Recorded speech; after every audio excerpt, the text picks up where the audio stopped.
On May the 19th, 1983, at 10:48 p.m., a red Nissan sports car screeched into the emergency room drop-off at Springfield, Oregon's Mackenzie Williamette Hospital. A young woman sprinted out of the driver's side of the car while yelling for assistance. There were 3 children inside, 2 girls and a boy. They were coated in blood and all had been shot at close range, with their mother also suffering a gunshot wound to her forearm. But what was said to be an attempted carjacking would turn out to be something far more sinister. This is the case of Diane Downs.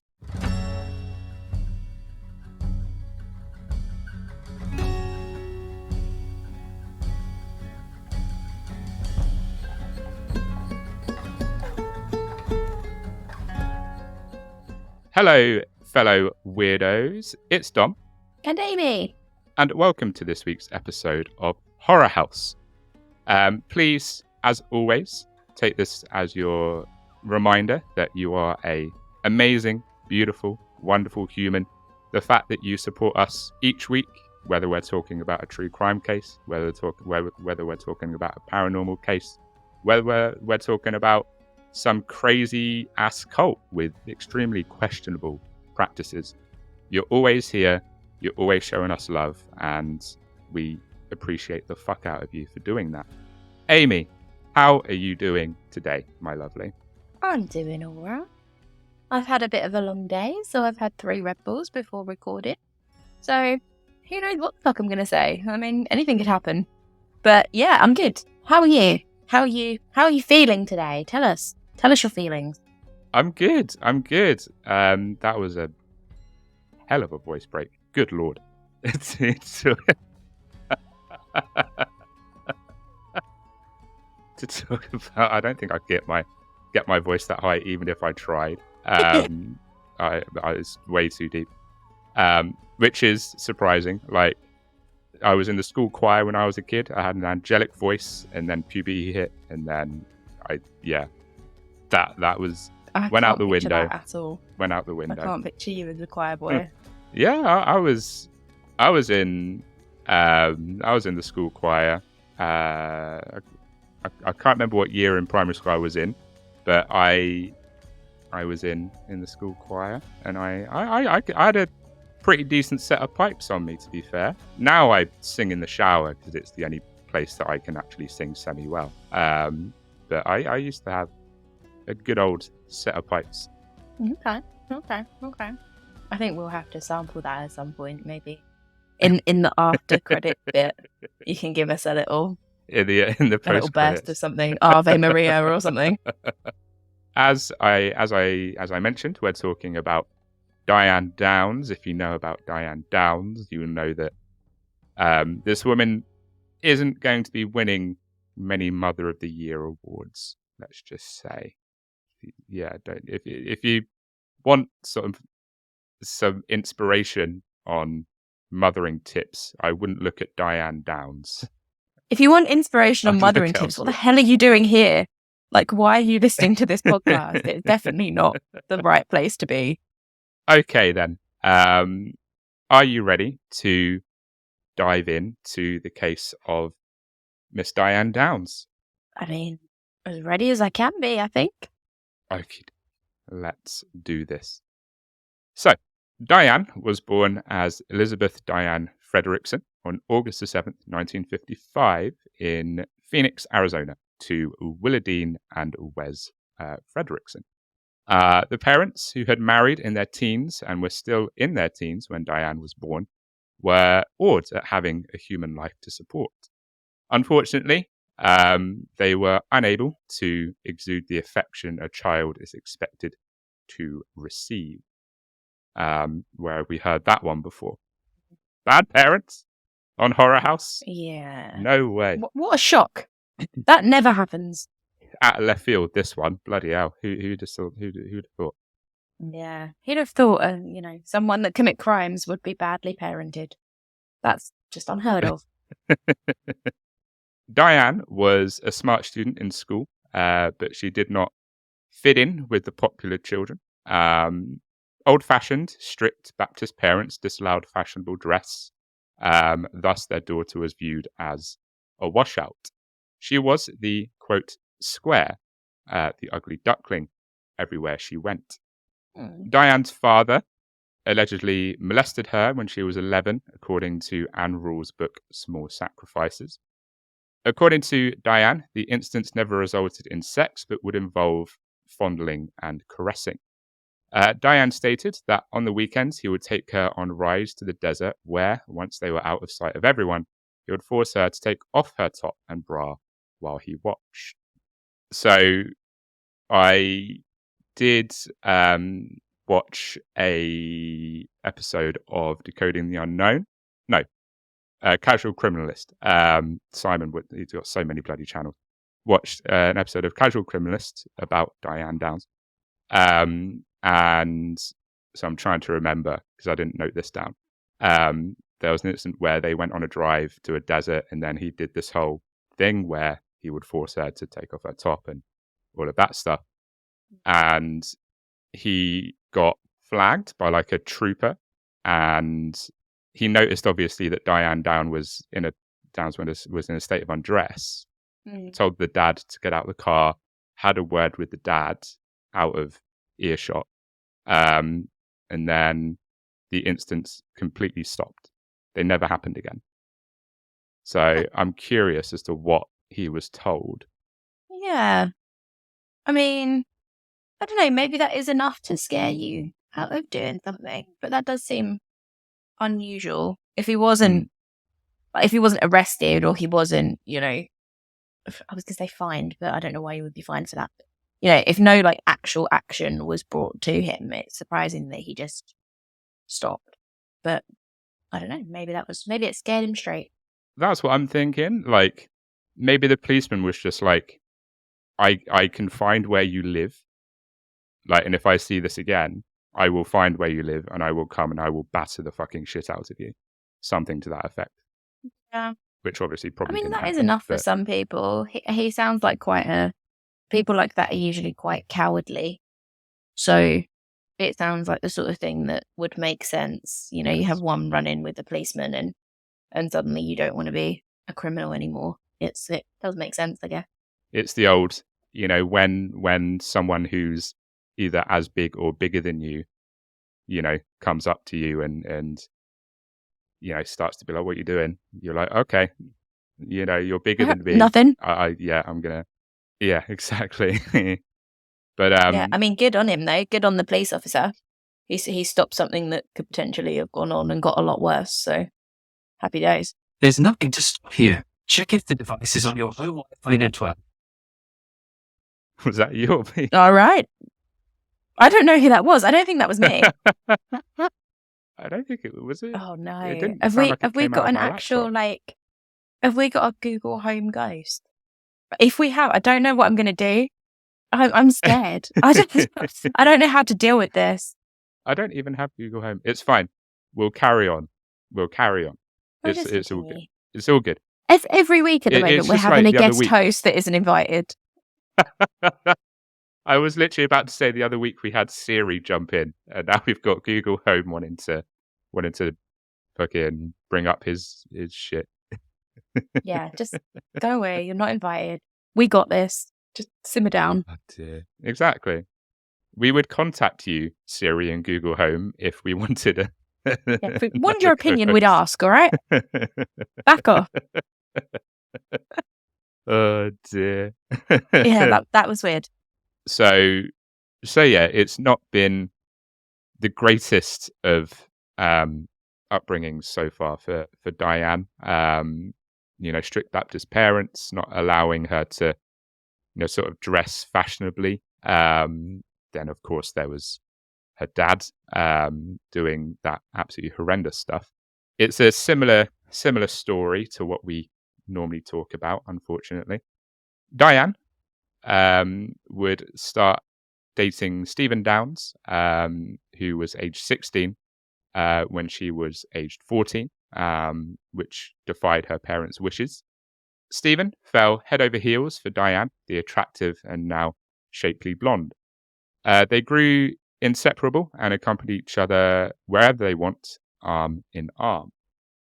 After graduation, they would temporarily go their separate ways. She would go to Pacific Coast Baptist Bible College. That's a mouthful, bloody hell. And he would join Yeah, the well done. Navy. Try saying that 10 times when you're absolutely fucking trashed. Yeah, bit No, difficult. thank you. I'm surprised I managed to say that right first time, and I'm absolutely stone cold sober, to be perfectly honest. Yeah, you nailed it. Absolutely nailed it. I did. Don't ask me to say it, but totally nailed it. So Diane and Stephen would speak regularly, but Diane had weakened if she had pledged to, quote, save it for Steve, as she would be expelled from Pacific Coast Baptist Bible College for promiscuity after a year. Oh, I failed on that one, unfortunately. So yeah, she was. oh! I didn't know you could be expelled for promiscuity.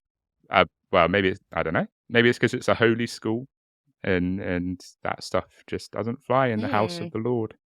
Maybe it was Just doesn't fly. on school premises. Maybe. That's interesting. I'm glad that wasn't a thing at my school. I would have been chucked out a long time ago. So, nevertheless, the two would keep up their long-distance romance until Stephen returned from the Navy in November 1973. After Diane would flee her house, the two would get hitched. However, pretty much from the off, it would be not a happy union. The couple would frequently clash over alleged infidelities and financial disagreements.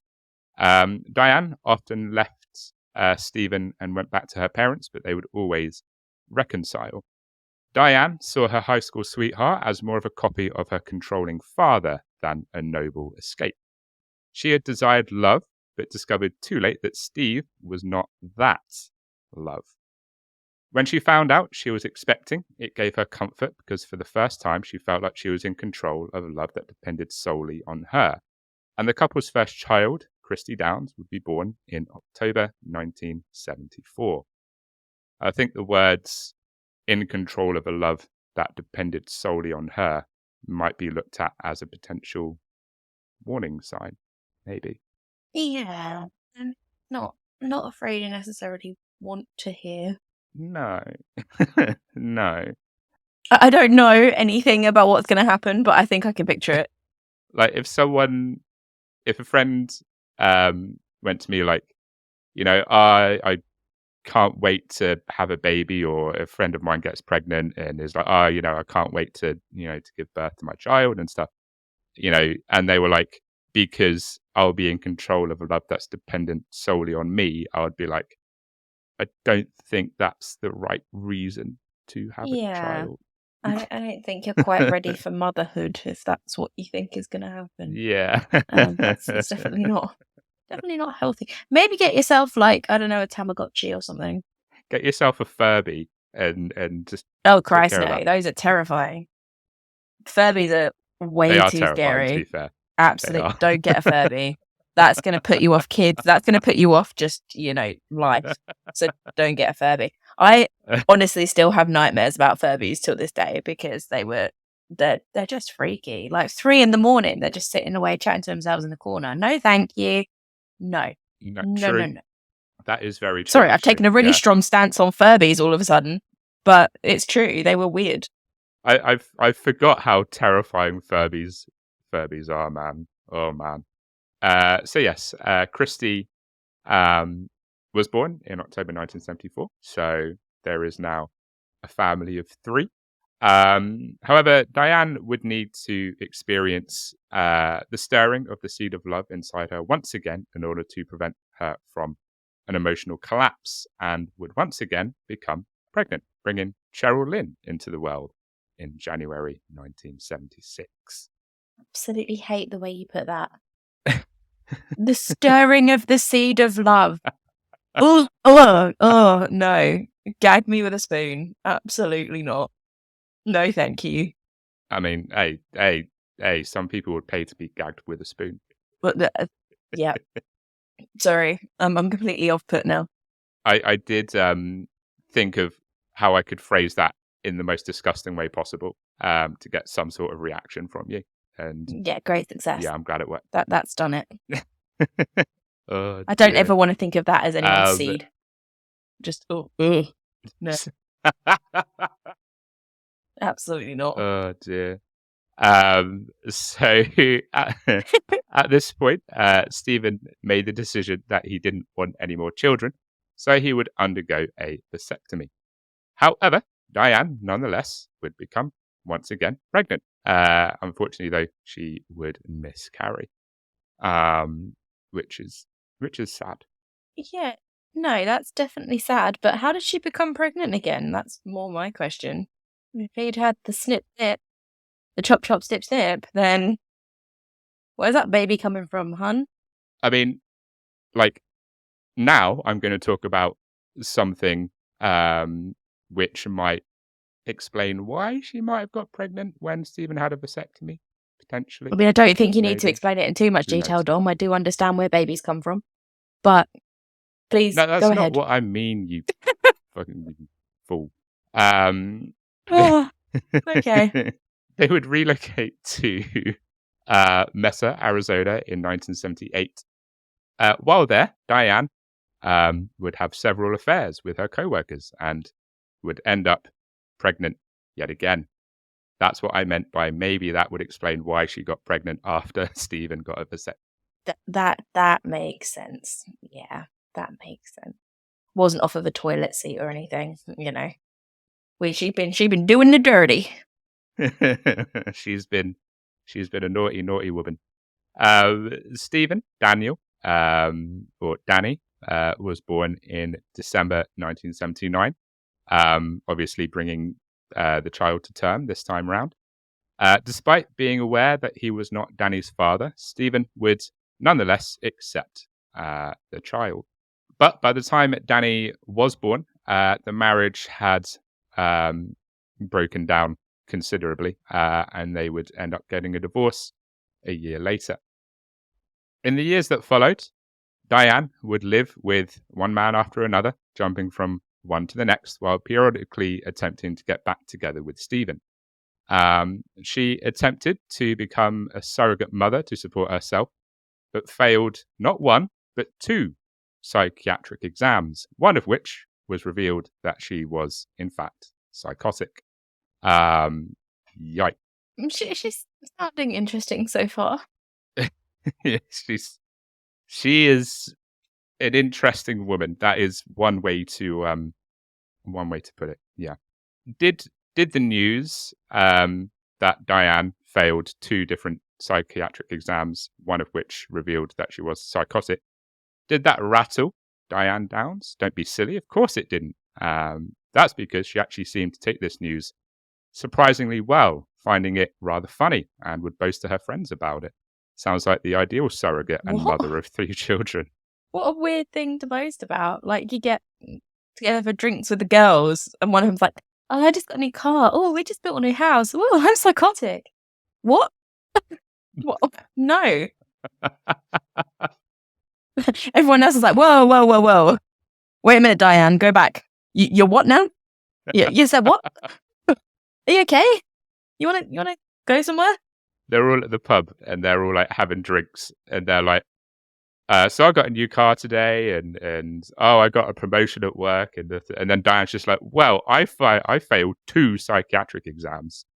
2 psychiatric exams. You know what they say, 3rd time's the charm. But it's like you say, what a weird thing to boast. Why would you boast about being psychotic? I mean, don't get me wrong, there's nothing wrong with having a mental illness, but it's not the sort of thing you're like, I mean, I don't think boasting about it is the way to go. Particularly if you're trying to be a surrogate. I don't think so either. Like, guess what, guys? That thing I wanted to do, I can't do because I'm psychotic. Okay, great. Congratulations. Like, what do you even say to that? Yeah, exactly. So yeah, apparently Diane finds certain things funny, which a lot of other people probably wouldn't. So Diane Downs would neglect her children more and more. She frequently abandoned them in the care of her parents or ex-husband without giving them much or any notice, appearing uncaring and more interested in the attention of other men. Her kids were frequently seen looking underfed and untidy. Downs would routinely leave Christy in charge of her other two children when the girl was only 6 years old.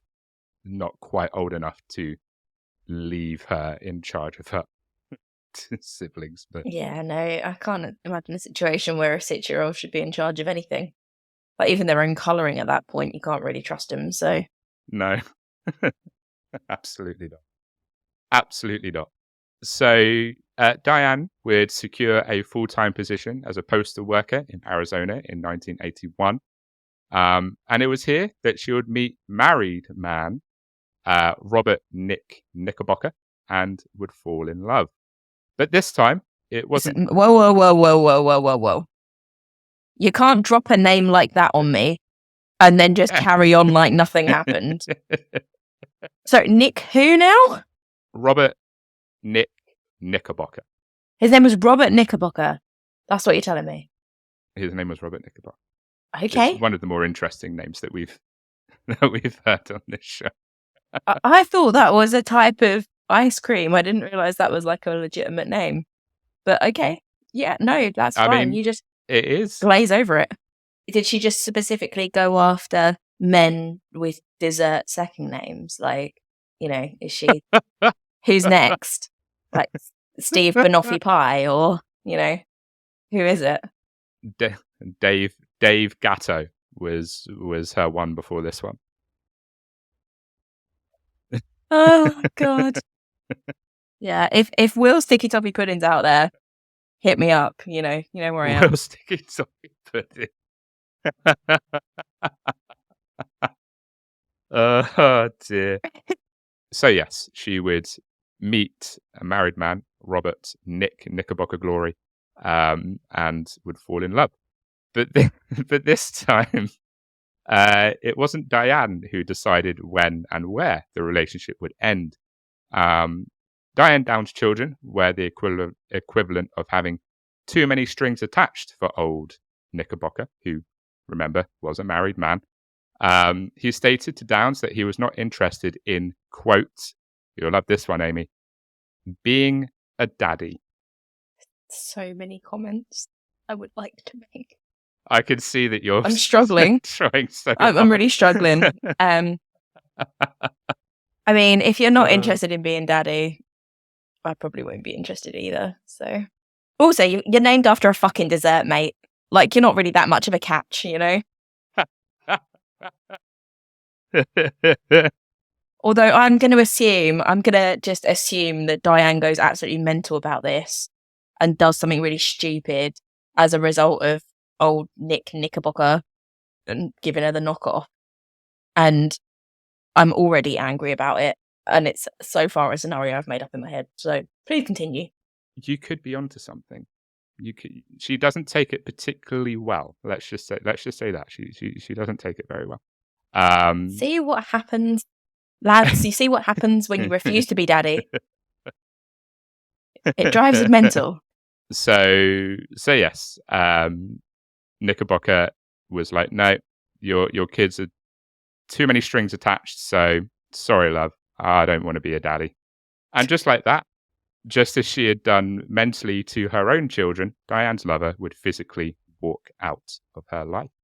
Unprepared, she would go back home to Oregon. However, Diane Downs didn't quite grasp or accept the fact that this time Diane Downs did not get her own way. So, with that little backstory, let's go back to Mackenzie Williamette Hospital, shall we? You know, it's been a little while since we've gone to the hospital. Let's go and see what's happening. The situation, it's fair to say, was quite bleak. Sadly, 7-year-old Cheryl was already dead, and the other two children were barely holding on. 8-year-old Christy had suffered a stroke due to massive blood loss. and 3-year-old Danny was paralyzed due to a gunshot to the spine. Diane received the devastating news regarding Cheryl, her middle child, as well as the condition of her other 2 children. And she handled it gracefully. However, the hospital staff would be a little bit taken aback by the attitude of Diane. They had anticipated her to go into full-blown hysteria. However, they found her, while gracious, maybe a little bit too accepting. She was told that Danny had a chance of surviving, to which, in a somewhat bewildered tone, replied, quote, "Do you mean the bullet missed his heart? Gee whiz." Because that's a perfectly not suspicious response to What? that piece of news. Who the fuck even says gee whiz? I mean, that isn't obviously the worst part, but I'm focusing on the wrong thing here. That's the real But question. even so, that's, I don't know. Yeah. I feel like It's I not- can see what's It's not going on, and I don't like it. I did say she's not winning any Mother of the Year awards. Yeah. But yeah, what a response! Like literally, she gets to, your child has a chance of surviving, and then she's just like, "Oh, gee whiz." That's not the response Whoop-de-doo. that I expected. No. And the bullet missed his heart? Shit. I mean, what? Yeah, Gee whiz. that's pretty much essentially what that quote is inferring. So Diane would be interviewed by detectives at the hospital in a secluded room, and both were taken aback by her demeanor. So you're going to love this name of this homicide investigator, Amy. Dick Tracy, a veteran. Oh, of the fuck county's off. His name is homicide not squad. Dick Tracy. It is. Yeah, it is. Shut Dick Tracy. up. Don, what have I told you? You can't just make up names when you couldn't find out the person's name. You can't just bullshit your way through people's names. Like, fucking Dick Tracy. Him and Knickerbocker. What a pairing. We've had some interesting names so far. We got Knickerbocker Glory. We got Dick Tracy. It's a whole cast of characters. Oh, God. So Dick Tracy, a veteran of the county's homicide squad, and a strong, perceptive investigator, found Diane to be unlike other women he had met during such crisis. In fact, he subsequently would say of her, quote, "very rational considering what she had undergone." Tracy, along with Detective Doug Welch, another fantastic name, who was also of the mind that Diane was far too stoic for a mother whose 3 children had been shot, conducted an interview to build a picture of the events that evening. This is Diane Downs' account of what happened that evening. It's fair to say that you can poke just a few holes in this account, let's just say. But yes, let's see what Diane Downs says. What happened? Diane Downs would claim that when returning from a friend's house, she took an unfamiliar back route to go, quote, sightseeing. I just want to remind people that it is pitch black at this time. I don't know why you would go sightseeing in the pitch black, but okay. Best time to see the sights. Look at that sight. Mum, I can just see blackness, Diane. There's not many sights that I can see. Yeah, I mean, just close your eyes and imagine it. So, with Hungry Like the Wolf by Duran Duran playing on the cassette player after the kids had dozed off. Absolutely. Absolutely. She would see a man with bushy hair motioning for her to pull over by the side of the road. And she would indeed do this, after which she switched the car off, removed the keys from the ignition, and would get out. According to her, the man would state, quote, "I want your car." When Diane resisted, according to her, the man pushed her aside, pointed a gun into the car, and would start shooting. In order to distract him, she pretended to throw the keys away. As soon as he turned away, she would shove him away from the vehicle, get back in, and then speed off, quote, like a lunatic in the direction of the hospital. And she would also state that her gunshot wound was as a result of this altercation, as she was shot in the forearm.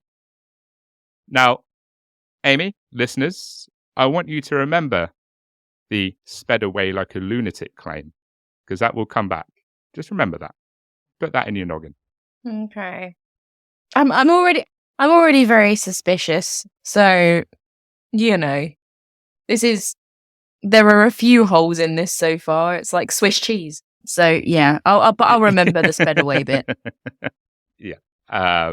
It's not a watertight version of events, let's just say. Her story didn't appear to make sense to Welch and the other police. As I said earlier, who ventures out sightseeing at night, for one? Additional warning signs would start to appear. When Downs got to the hospital, her wound had been painstakingly dressed, but considering how much blood was in the car, her right arm was surprisingly clean. Instead of concentrating on the health of her children when she first arrived at the hospital, she was instead determined to contact her boyfriend. The moment Diane Downs was finally permitted to visit Christy, one of her 2 living children, with nurses and an investigator by her bedside, this was perhaps the most telling thing of all that might poke a hole in Diane's story. And that's because when she walked in to visit, when she walked into Christy's room, she would clasp her daughter's hand and would say, quote, "I love you." That's sweet. That's sweet. It's the mum who's, reassuring her daughter. Mm-hmm. However, that might not quite be the case, because while she did take her daughter's hand and say, "I love you," it was said with as much warmth as an icicle.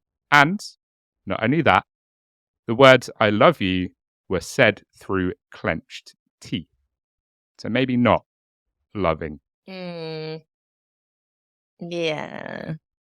It's kind of like, Mm. no, this is, oh God, Amy, don't make that comparison. No, No, no, I will. I've said it now. So I'm going to have to make the comparison. When you're initially seeing someone and it's very, very early on and you're doing the, the thing that young couples do, nudge, nudge, wink, wink. And they say, "I love you," and you're not expecting it and you definitely don't feel it, but you don't want to kill the moment and you certainly don't want to not, complete the deed. So you kind of have to go, as you do, just so they don't feel bad. It's kind of a bit like that, except there's a lot more, shooting your children involved in this version. Maybe. You might just be right.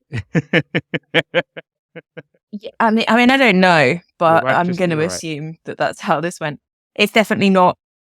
Yeah, it's suspicious, isn't it? It's a bit suspicious. I think that's all I'm going to say for now. It's a little bit suspicious. So, in addition to those 2 things, investigator Paul Alton would also see that the child's eyes, which were peering from above an oxygen mask, would develop a sheen of absolute terror as she would see her mother approaching her bedside. Just to drive this point home, it's also worth noting that Christie's heart rate monitor, would show 104 beats per minute when her mother came in. As soon as Diane would take hold of her daughter's hand, it would jump to 147 beats per minute. Whoa. Whoa. Oh no. Whoa, indeed. That's nice. That's not what you want to hear, is it? No, bless her, she was probably fucking terrified. Yeah, not surprised. Diane Downs would be brought in by police so that she could act out what happened that fateful evening. With cameras rolling, Diane Downs naturally would first make sure her hair and makeup were spot on in the car's rearview mirror before launching into her act, smiling, joking, and laughing. At one point, she would also bump her car against a door frame. Upon regaining her composure, she would laugh and say, quote, "This is worse than the," and then she would stop her quote and she wouldn't go any further. Worse than what, Diane? Worse than what? Yeah, exactly. Worse than what? And there are a few more quotes that are coming up that will, I mean, they frustrated the fuck out of me. So I think they're going to do the same to you and everybody listening who doesn't know the case of Diane Downs. Downs would begin giving media interviews around a month after the shooting.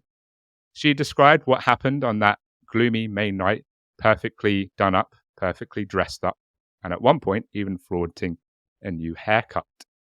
She continued, saying how awful her experience had been, how difficult it had been for her. She never once expressed any worry or sorrow for her children, nor did she ever shed one single tear. She would even state that her children, bear in mind one of whom who was dead, one of whom who suffered a huge stroke, and one who was paralyzed, were the lucky ones. And why do you think that she would say that they were the lucky ones, Amy? Because she's an absolute prick. I mean, yes. Yeah, that is a good answer. She is an absolute dickhead. I don't know. I feel like whatever you say at this point is going to piss me off, so go for it. So Diane Downs would state that her children were the lucky ones, as I say, even though one was no longer alive and the other two were in quite a serious condition. And this was because, due to her devastating wound to her arm, poor Diane Downs could not tie her own shoes for 2 months. Yeah. I think I'm buffering. Sorry, Yeah. I've what? Okay. So one of her children is paralyzed. Fucking paralyzed. But she can't tie her shoes for 2 months. I tell you what, I mean, you can't deny that she's psychotic. Like, those tests got it absolutely spot on. Yeah. I haven't got anything. I'm not speechless often. But what the fuck? No. I mean, neither am I, to be fair, and even I can't really register.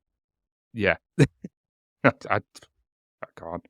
Wear some slip-ons, Diane, you fucking numpty. Like, what?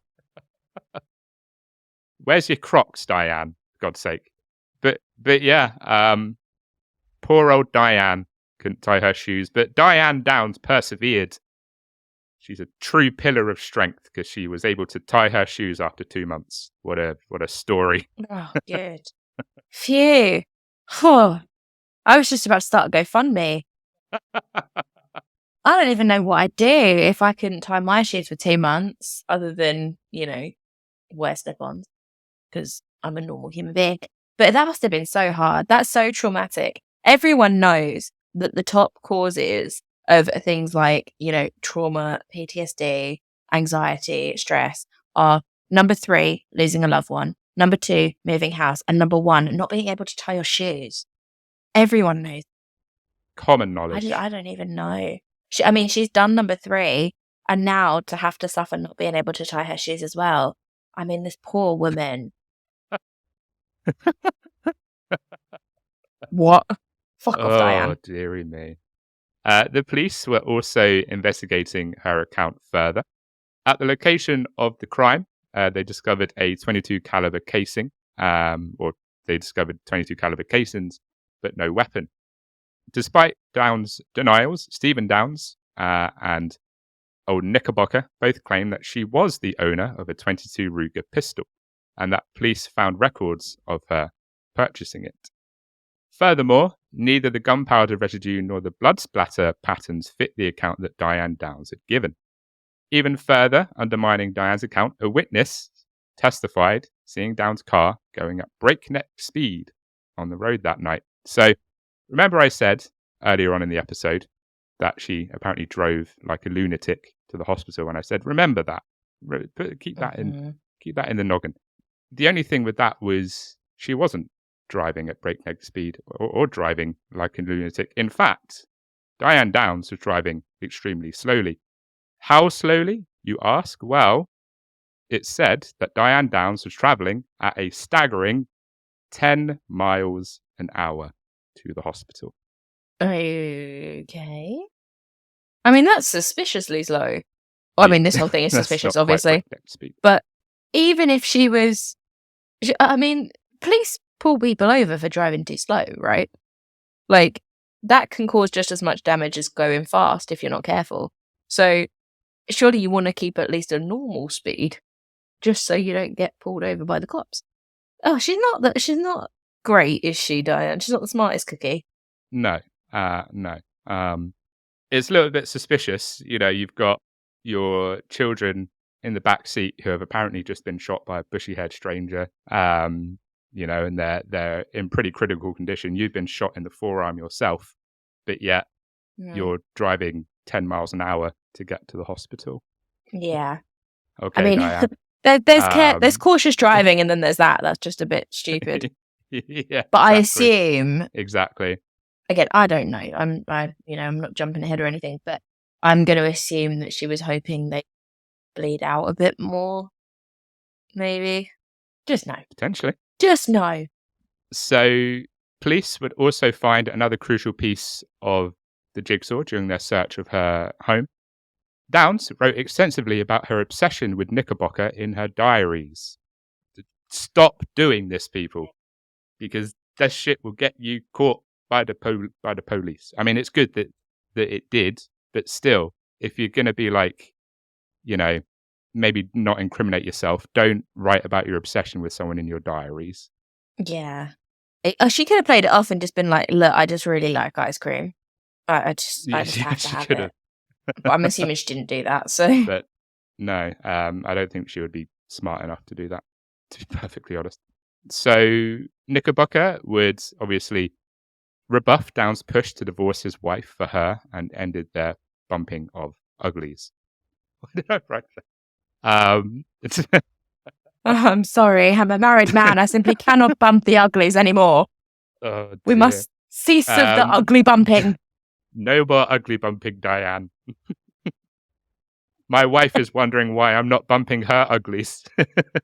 Oh my god, no. Oh no. Enough with the uglies.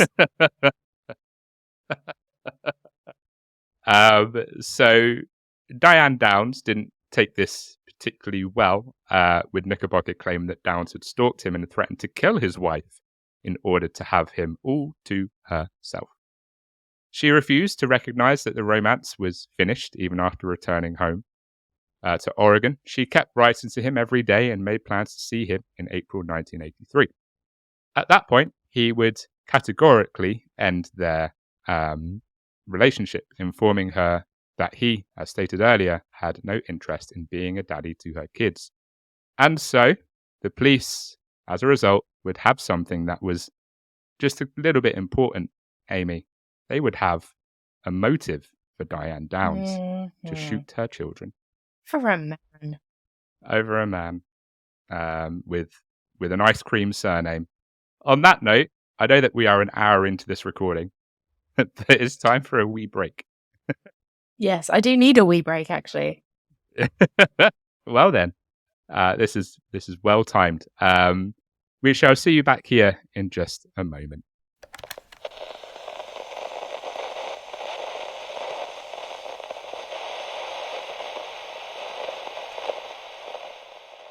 Welcome back to the second part of this episode, everybody. Diane Downs so far has shown to be an absolute pillar of society, a fantastic mother, an amazing person. Is the sarcasm coming through? I don't know if it is. Brilliant shoe tire. Brilliant shoe tire. Yeah, and a true warrior for getting over that 2 months that she couldn't tie her shoes. Now she can tie her shoes again. She's on the good path. Yeah, she's back on track for sure. I just hope that, she gets the justice she deserves, because that bushy-haired man that definitely exists, he is just scum of the universe for shooting those kids, Yeah, absolutely. Absolutely. That bushy-haired stranger who is definitely not just a plot device for Diane Downs. Definitely real. Definitely exists. He needs to be Because I mean, a taken off the man like streets. that, 100% real, genuine man like that, who can not only shoot kids, but deprive a woman of her ability to tie her own shoes for 2 months, really does deserve to go to prison for a very long time. There's that bushy-haired stranger right now. Not right now. That bushy-haired stranger is probably, at that time, was probably sitting on the sofa, reading the newspaper, having a good old chuckle to himself, being like, "I got away with this. They think it's the mother. Ha! I'm off free. I've done it." Oh, yeah. That pretend man was sitting in his pretend home, reading his pretend newspaper, thinking, "Yay, I've avoided pretend prison." Oh dear. So yes, following Diane Downs' rather baffling media performances, what was initially sympathy from the general public would turn sour and would be replaced by anger. The public wanted an arrest, and they wanted it quickly. But with the evidence only being circumstantial, the police knew that it wouldn't be quite that simple. Christy Downs was the only surviving eyewitness to the accident. Danny obviously was a surviving witness. Well, he was surviving, but he was asleep, so he wasn't an eyewitness. So Christy Downs was the only person that genuinely saw what happened. Without Christy's evidence, there was a chance that Diane Downs may get away with it. However, Christy had experienced a stroke and found it extremely difficult to speak. Paula Krogdal, the counsellor assigned to Christy, was succeeding admirably in helping her overcome her nightmares. The young child would start to speak, remember things, and face reality. Christy spoke about her family and her mother, while Krogdal avoided the murder scenario for a significant portion of her treatment. When that day did finally arrive, the therapist urged her to recall what had transpired the evening of, as Christy put it, that terrible thing. Krogdal referred to the stranger on the dark road and questioned, quote, "Was there anyone there that night that you didn't know?" "No," Christy would answer. "Were Danny and Cheryl crying?" "No," Christy would answer. "Why wasn't Cheryl crying?" "Dead," Christy would answer. Krogdal, making sure to speak as softly as she could, would ask, quote, "Do you know who was shooting? Do you know who was shooting, Christy?" "I think," Christy would say. However, she wouldn't finish. And Krogdal decided not to push it and let the situation go. For now. For now. It'll come back. But for now, she let it go. Assistant District Attorney Fred Hugie decided to bite the bullet. He had a solid case, according to experts, who said he had adequate supporting evidence to pursue a conviction. However, he would need to reenact that terrible thing in court, putting all the puzzle pieces together so that the jury members saw what he saw and what he truly believed. After 9 months of interviews, the grand jury was wrapping up. During that time, they had spoken with, questioned, and considered the testimony of numerous people, among them Diane Downs. And then it would finally happen.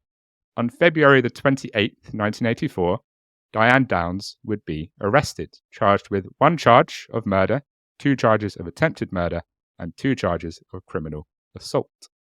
Oregon was going for the jugular of one Diane Downs. That's a lot of charges, but I'm assuming they're all true. So, yeah. I think they might be true. I have a feeling. Yeah, I mean, I don't know what's giving me that feeling. Maybe it's, Diane's utter bullshit. That might be doing it. So, you're going to love these next few bullet points, Amy, because Diane Downs is once again on her bullshit. Always looking for attention, Diane Downs would show up in courts in a way that would shock an entire nation. She was pregnant, once again. Before being arrested, Downs... Shut your legs, love! Just stop it! If you don't like kids, don't have them! It's not difficult, is it? Yeah. So, if you love that, then you're going to love this. Before being arrested, Downs would admit to seducing a man on her postal route to a reporter. Be prepared, listeners and Amy, to get pissed off at this following quote from one Diane Downs. Quote, I got pregnant because I miss Christy and I miss Danny and I miss Cheryl so much. She would go on. Oh, it gets better. She would go on. You can't replace children, but you can replace the effect they give you. And children are so easy to conceive. I'm laughing at Amy's reaction, listeners. What a knob. I really don't like this woman. What an absolute fucking... Oh. She's just like conceived a kid just to be like, oh, I'm such a good mom. I miss my kids so much. I couldn't possibly do anything to hurt them because I'm such a good mom. Although that being said, you can just churn them out like butter, basically. So don't worry too much if you lose a couple. Yeah. Because they're so easy to conceive, remember? They're so easy to conceive. So easy just to get knocked up by a man on your postal route. What? Oh, no, I don't like her. Absolute. So, on May the 10th, 1984, the first day of a 6-week trial would begin in courtroom number 3 of the Lane County Courthouse in Eugene, the largest of the historic building's justice rooms. Unfortunately for Diane, there were 9 women on the jury panel. 9 women on the jury panel. Go on, girls. Ooh. I mean, Diane's already kind of fucked just on the fact that there are 9 women on that jury panel. Yeah. You know that it's 9 mums as well. This is like one of those occasions where you see like Mumsnet unite and they just completely take something down or like get the law changed. Like this is 100%, a prerequisite to that. It's great. I love it. Oh yeah, 100%. She is royally fucked. Royally fucked. Yeah. So in his introductory remarks, Fred Hugie would provide a motive, her obsession with a married man who believed her children shouldn't be included in their fantasy life, and a method, the .22 caliber Ruger pistol she purchased in Arizona, but claimed not to have one in Oregon. Her love for a man who didn't want her as much as she wanted him was also evident in passages read from her diary. Defense legal counsel agreed in turn that there had been an obsession, but it had not been so evil as to have driven his client to kill her own children, who were the 3 people that she loved most in the entire world, even more than her lover. It's not quite true, is it? You smell that? It smells like bullshit. Yeah, 100%. 100%. Yeah, no. So, as the prosecution presented its case, Downs' own actions would demonstrate her complete lack of remorse. Hungry Like the Wolf would be played in the courtroom on one occasion. The exact tune that Diane Downs claimed had been playing when her children were shot. If there is a bushy-haired stranger that shot her children, maybe this song would, bring back some PTSD triggers. Maybe she would fly off the handle a little bit. If Maybe you're about to tell me that she started bopping, that she started fucking getting her groove onto this tune in the courtroom, please don't tell me that happened. Well, naturally, Diane Downs' response to this was to start bobbing her head and tapping her toes. For God's sake. Come on, women. I mean, I'm not condoning killing your kids, but if you're going to do it, at least, just be better. Like, look, Hungry Like the Wolf is a bop, and it's very easy to bob your head to it and to tap your toes to it. But not when your kids are dead, Dom. The courtroom after your kids have been shot, and you are the one on trial. That it's not a good look, Diane. It is not a good look. Okay, it's just not. There is no level of banger that should encourage you to dance when being tried for murdering your No. kids. So yeah, Diane Downs is not doing herself any favors, just rocking out to Duran Duran in the middle of a courtroom. So this is going to get a little heavy, just a little bit, but I wanted to include it because I think it's very important to talk about. However, the most powerful testimony would come from little Christy Downs herself. Witnesses appeared and disappeared throughout the trial, some having a more significant impact than others. The highlight, however, the pivotal moment, the moment that had everyone on the edge of their seats, came when little Christy Downs would be called to the stand. Fred Hughie led the trembling, tear-stroked little girl to the witness stand. It was obvious that he detested this moment, and he would take absolutely no enjoyment in it, pitting a young child against her mother, but it was necessary if justice was to be carried out. With a soft, fatherly-like voice and a tight jaw, Hughie would lead the examination of young Christy Downs. He would occasionally offer her a Kleenex as she paused to wipe her face, and whenever she would break down after locking eyes with her mother. And he would wait until she would be able to gather herself before going on. Hughie started by explaining to the girl the value of being honest while testifying, and she took it all in.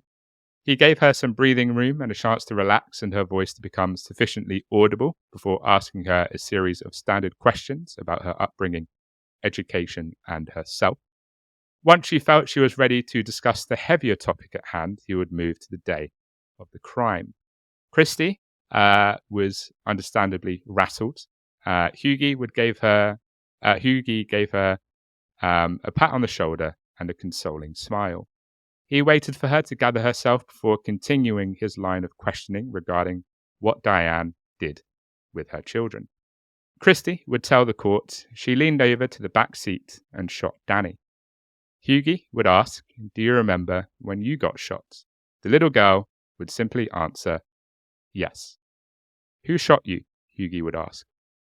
And little Christy Downs would give a short, simple, yet devastating 2-word answer.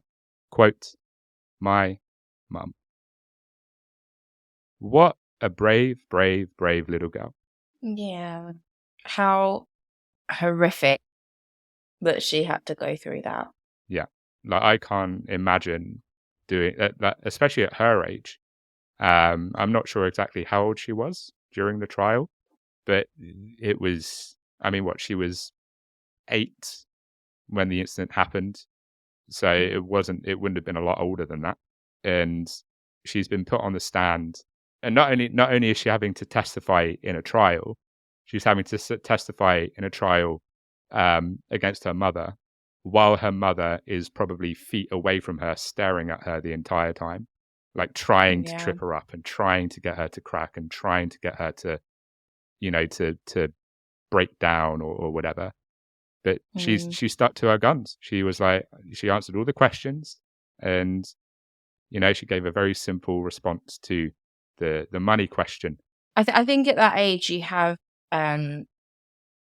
obviously you love your parents and you don't want them to be in trouble, and there's in this case there's an element of fear of what her mum might do if she's allowed to get off or what. But I do think at that age you have like a prevailing sense of what's right and what's wrong. Like that's instilled in you. Like in school, that's a very prevalent thing that is pressed upon you daily. So in a situation where you've got all of these important people that you don't maybe fully understand, and one of those important people, i.e. the lawyer, is saying to you, this is how important it is for you to tell the truth. They probably still made us swear in, all of this kind of stuff. I think you would tell the truth because you'd be more scared not to than to do it. If it's just your mum that you're scared of on one side, but then all these sort of official people and this entire process on the other, I think that you have to do the right thing. Yeah. And it sounds like Fred sort of made sure that she was as comfortable as she possibly could. Like, he spoke to her softly, with a fatherly tone, patted her on the shoulder when she needed it, offered her tissues, consoled her. Yeah. So she probably felt safe, being questioned by Hughie, which probably made it a bit easier for her. But even so, just the idea of this little girl being put on the stand in such an important sort of moment, like she is at probably 9-10 years old, she is the key in putting her mother in prison. Yeah. See, I don't think this sort of thing would happen in the UK because generally, if you're under a certain age, you give evidence via video link. You're not expected to go and sit in court. Like, you do have to go, to a room and be questioned by someone, but you don't do it in front of everyone, and you certainly don't do it in the same room as the person that, you're accusing, essentially. So I don't know if this would happen in the UK necessarily, but in either scenario, it's a hell of a lot of bravery for someone so young and something, that harrowing to have to go through. It's not, yeah, you can't imagine how that would impact you. No, absolutely not. And hell, when I was outlining this, I got a lump in my throat while I was reading up, and I sort of got a little bit of a lump while I was reading it out just then. It's heavy, and like we said, we can't sort of imagine putting ourselves in those shoes and doing it. I don't think I could at that age, to be honest. I couldn't now. Yeah, exactly. Exactly. But hats off, little Christy Downs. You did what you needed to do, as hard as it would have been. You did good, kid. She did what she needed to do. So Diane Downs was absolutely, unequivocally guilty. Outside the walls of the courtroom, those who had refused to believe that a mother could consciously pull a trigger on 3 defenseless children, her children, finally surrendered. Judge Foote, or Foot, it's 00, so it might be Foot, announced the jury's unanimous decision on June the 14th, 1984.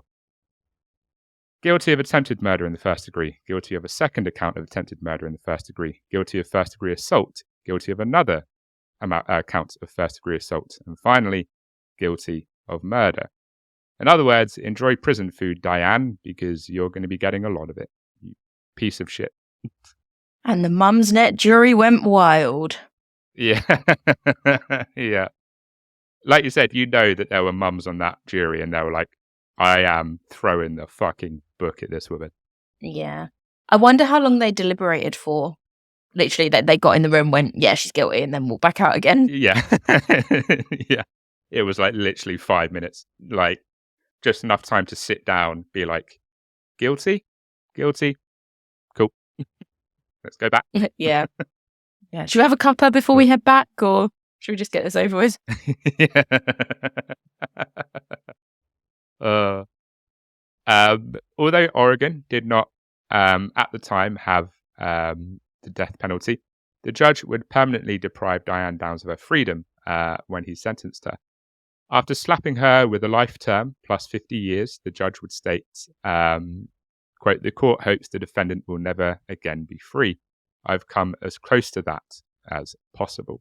I don't know if there was like a minimum amount for that to be sort of considered for bail, but I mean that's a pretty hefty term. Yeah, I mean, I don't think she's not getting out, is she? So, that's all you can do as a judge. It's also unsurprising, to everyone that to this day Diane Downs still says that she didn't shoot her children, and there actually was a bushy-haired stranger that did it. It wasn't her. She had nothing to do with it.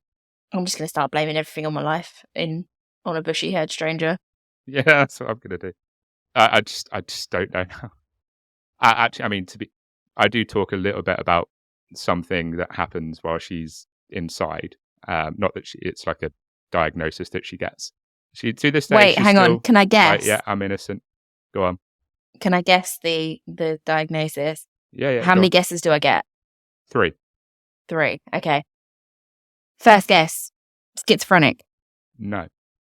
Bipolar. No. Okay, so she's given like 3 separate diagnoses.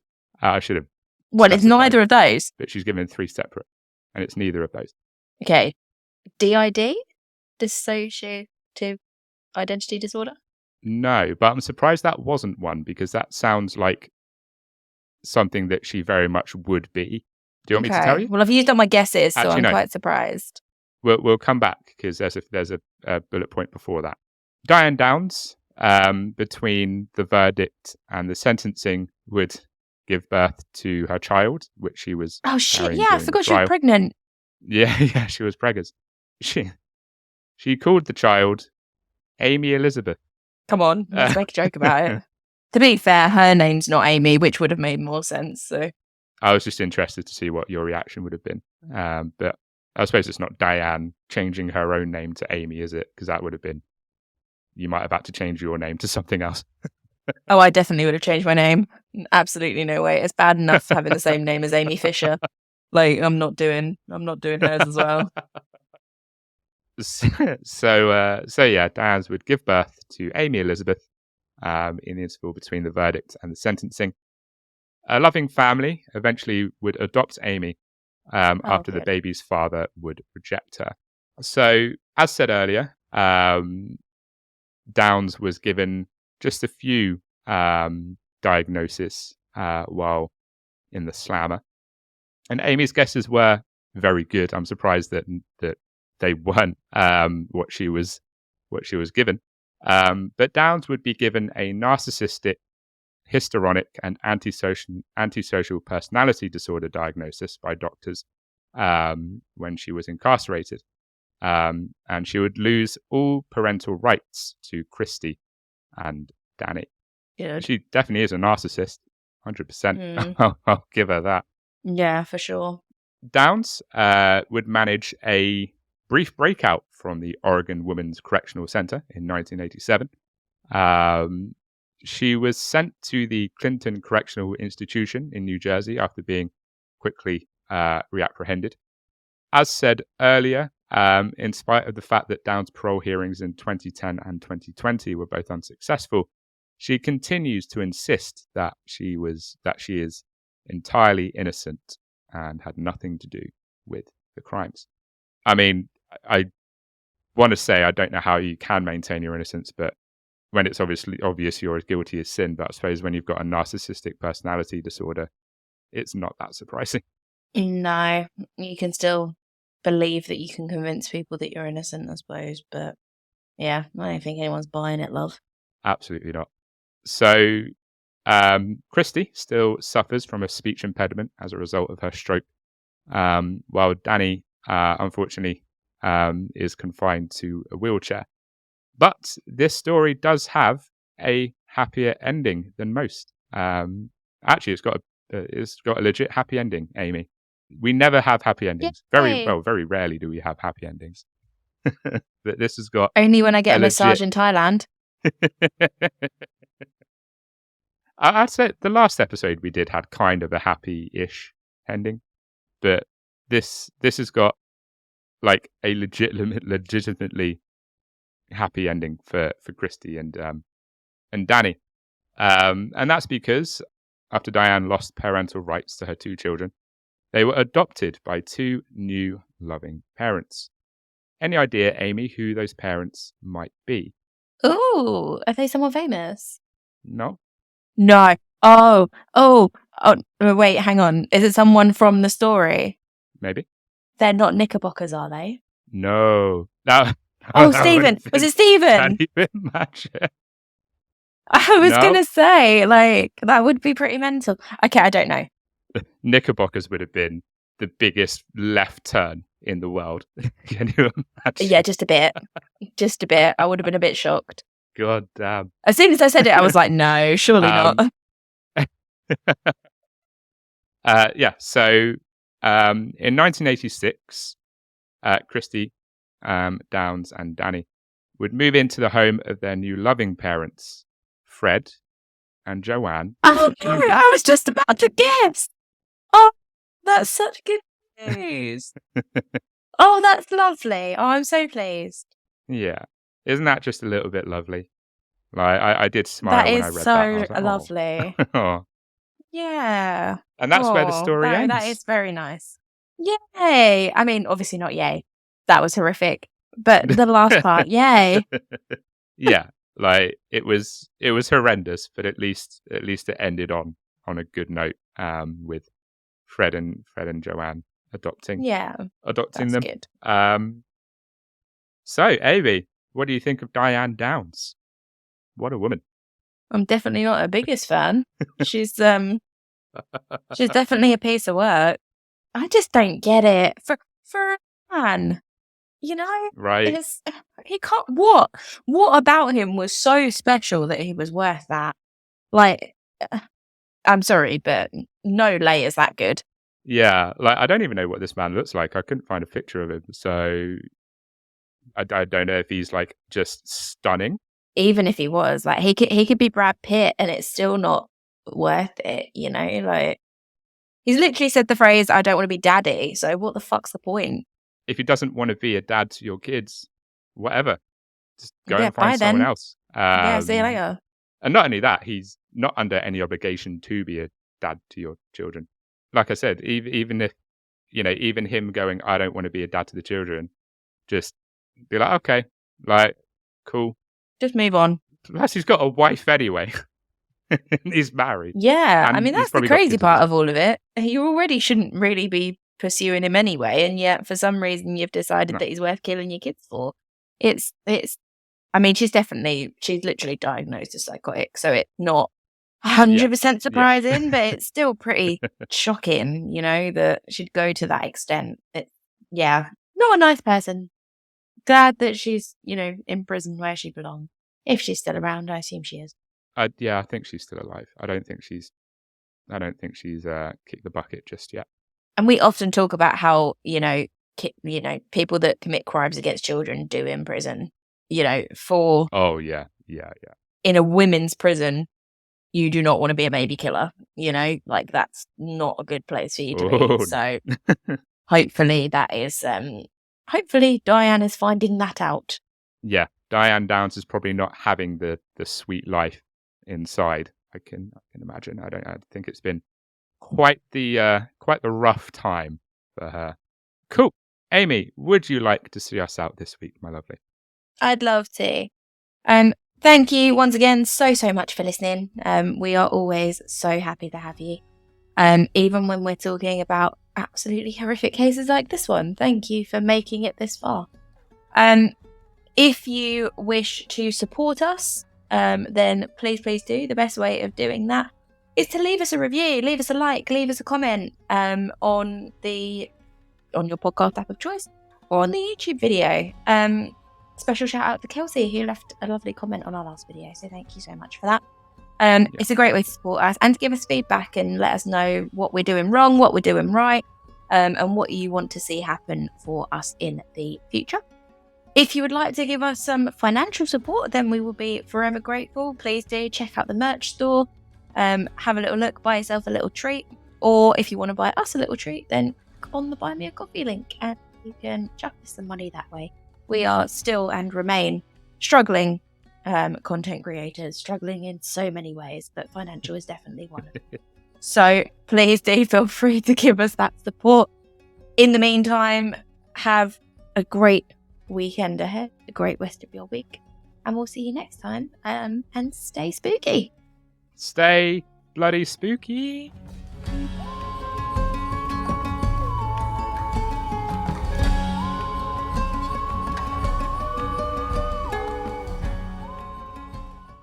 At least she's got good taste in music. That's the one. That's one good thing I could say. She's got good taste in music. Yeah, I mean, it is a good song. Not enough to bop to in court, but no, I think it's the song I'm thinking of. It's the one that's like, "Now like a yeah. Yeah, That is the one. That is good. the one. I'm glad I was picturing the right song throughout that entire episode.